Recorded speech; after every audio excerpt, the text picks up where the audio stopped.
So ఇక్కడ ప్రధానమైనటువంటి విషయం ఏంటంటే, ఇక్కడ బండి సంజయ్ కుమార్ ఎవరైతే ఉన్నారో, బండి సాయి భగీరథ్ వాళ్ళ ఫాదర్, ఆయన కేంద్ర హోంశాఖ సహాయ మంత్రిగా ఉన్నాడు. సో కేంద్ర హోంశాఖ సహాయ మంత్రిగా ఉండడం ఈరోజు ఈ యొక్క విచారణ పారదర్శకంగా జరిగేటువంటి అవకాశం ఉండదు అనేటువంటి అభిప్రాయం ప్రజల్లో చాలా బలంగా నాటుకుపోయింది, విమర్శలు వస్తూ ఉన్నాయి. సో బండి సంజయ్ గారిని స్వతహాగా తనకు తానుగానే రాజీనామా చేయాలి.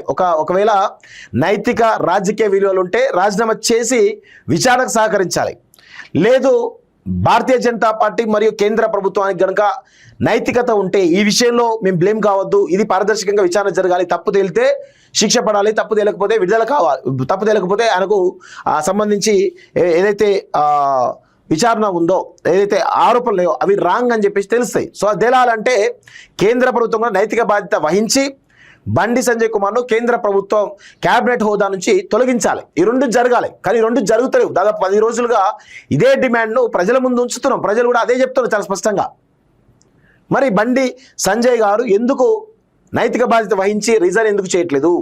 కేంద్ర ప్రభుత్వం కూడా ఒక పారదర్శకమైనటువంటి ఇన్వెస్టిగేషన్ జరగడానికి నైతిక బాధ్యత వహించి ఎందుకు బండి సంజయ్ని తప్పించట్లేదు? ఇది ప్రజలు చాలా స్పష్టంగా అడుగుతున్నటువంటి విషయం.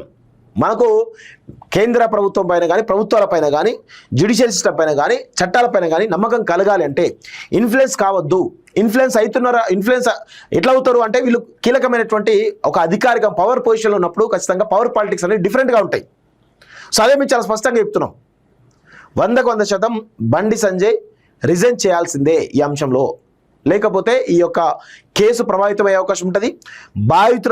బాధితుల కుటుంబానికి కూడా ప్రాణహాని ఉండేటువంటి అవకాశాలు చాలా బలంగా ఉన్నాయి. వాళ్ళపైన ఒత్తిడి ఇప్పటికే ఇంత ఒత్తిడిలో ఉంటే కూడా వాళ్ళపైన విపరీతమైనటువంటి ప్రెషర్, కేసు వెనక్కి తీసుకోవాలనేటువంటి ఒక ప్రెషర్ చాలా బలంగా జరిగింది అని తెలుస్తూ ఉంది. దానికి సంబంధించి కీలకమైనటువంటి వ్యక్తులు కూడా పార్టీలకు అతీతంగా బండి సంజయ్ కొడుకును కాపాడడానికి చాలా పెద్ద ఎత్తున ప్రయత్నాలు చేస్తున్నారని చెప్పేసి కూడా చాలా స్పష్టంగా తెలుస్తూ ఉంది. సో జరిగినాయి చాలా ఇన్సిడెంట్స్ ఉన్నాయి. ఒక్కొక్కరి పేర్లు బయటకు వస్తూ ఉన్నాయి. కొంతమంది కలుద్దామని చెప్పేసి అనుకున్నప్పటికీ కలవలేకపోయారు.